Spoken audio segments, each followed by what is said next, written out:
am here to answer some of your questions about asexuality. La la la la la.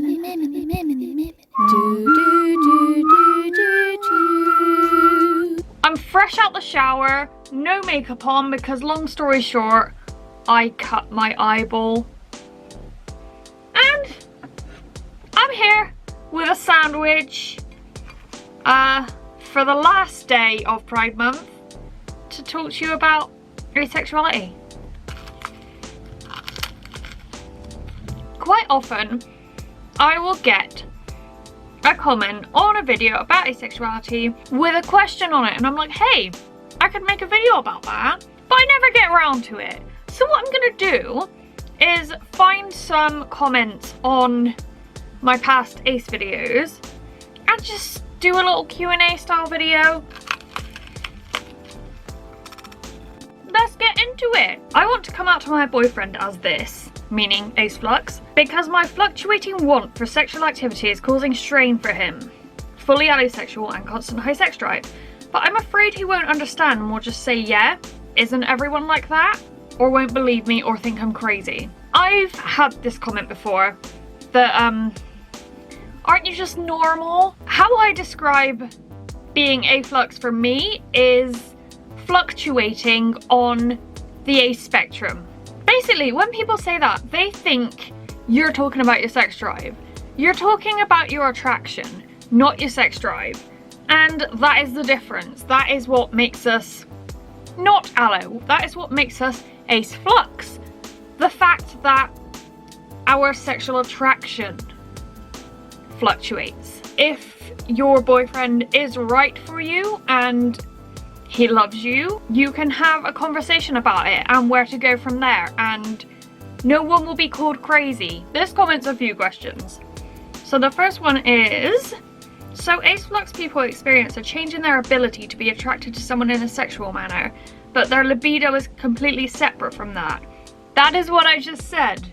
That is worded better than what I just said. But basically, yes, that is exactly what Aceflux means. Also, can you identify as Aceflux and abro, like one label for sexual attraction and one for who it is that you're attracted to? Of course. You can be gay asexual, you can be bi asexual, you could be abro asexual. It's completely valid. Identify how you want and how you feel. And finally, which is Aceflux 1 and which is Aceflux 2? I'm gonna have to Google it because I don't actually know. This is what I found on Tumblr. Aceflux means a person's level of sexual attraction or identity as asexual fluctuates. Sometimes they may feel no sexual attraction at all and or identify more strongly as asexual, but other times their level of sexual attraction may increase, and then it may decrease again, and so on. It is an ace spectrum orientation that falls within grey asexuality. Oh, okay, they don't... no. Okay, it continues on to say, I don't know what Aceflux 1 and Aceflux 2 are. Okay, let's move on. Okay, basically, I don't know which one's which, but one type of Aceflux is when you remain on the asexuality spectrum, and another type of Aceflux is where you fluctuate between asexual and allosexual.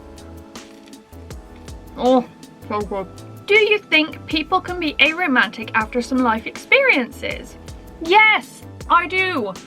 I actually came out as asexual in work the other week, and someone who was listening said, oh, I think that's what I've been for the past few years. What you need to know about sexuality, whether it's asexuality, bisexuality, homosexuality, any sexuality, is that it's fluid and it can change. Experiences can change your sexuality, or just maturing as a person can change your sexuality. Could you talk about ace fluid? It's a very interesting identity and needs more awareness. Basically, think abrosexual, but romantic/ace identities are fluid rather than gender attraction. Ace fluid people primarily feel ace or asexual at their core bases, but are fluid as people / fluid between multiple different sexualities. The key difference between this and Aceflux is that it's not really a fluctuation. The Ace fluid will primarily be asexual as their default. However, life/situations/experiences, etc. can cause sexual fluidity. Ace fluid, when your attraction flows from asexual to aromantic to another with core feelings the same. For example, homosexual, asexual homoromantic, asexual aromantic, homosensual. So you can be firmly gay, but flow from asexual to allosexual, or aromantic to alloromantic. Maybe? Is that what that means? Let's keep looking. Here is a question on Tumblr. How can I tell if I'm ace fluid or Aceflux? Ace fluid, when your attraction flows from asexual to aromantic to another with core feelings the same. Aceflux, a sexual orientation on the asexual spectrum, is defined as someone whose sexual orientation fluctuates, but always stays on the ace spectrum. Example, one day a demi, another a coy, the next ace, etc. And/or, someone whose sexual orientation fluctuates from experiencing sexual attraction, some sexual attraction, and experiencing no sexual attraction. Some people who are Aceflux feel as if they're allosexual at times, while other Aceflux people don't feel that way. Google is showing a bunch of car lubricants called Ace Fluid. I hope that answered that. There isn't much information on it online, so if you are Ace Fluid, comment below what it means to you. Out of curiosity, do you identify as Lithromantic or Lithsexual? Lithromantic, also known as Acoiromantic or Apromantic, is an orientation on the aromantic spectrum. Lithromanticism describes a romantic attraction without the desire for reciprocation. Lithromantic experiences may include feeling romantic attraction that fades upon being reciprocated, feeling romantic attraction but preferring not to act on it, experiencing discomfort upon entering a romantic relationship with a crush, loss of interest in potential or actual partners when they romantically initiate, fantasizing about romance but preferring it only in theory, not in practice. I don't know, like, I definitely experienced discomfort upon entering a relationship, but that was when I didn't know I was aro, and I just trusted that the discomfort would go away. So I'm gonna say no, that's not quite me. Not a question, but self-pleasuring is autosexual. Ace doesn't masturbate. Safi, I'm gonna ask you to go into my Ace episodes playlist, click on a video called Asexuals and Sex, and watch it. I used to think I was aromantic asexual, but I feel I am forming a crush on one of my good friends and I'm still questioning if I'm aromantic, but I know I'm asexual.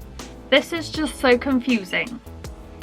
Have you considered that you might be demiromantic asexual? It's an orientation on the aromantic spectrum. You will be arospec, and that's completely fine. You can still identify as just aromantic if you want, and you don't have to explain to anyone the fact that you're crushing on someone.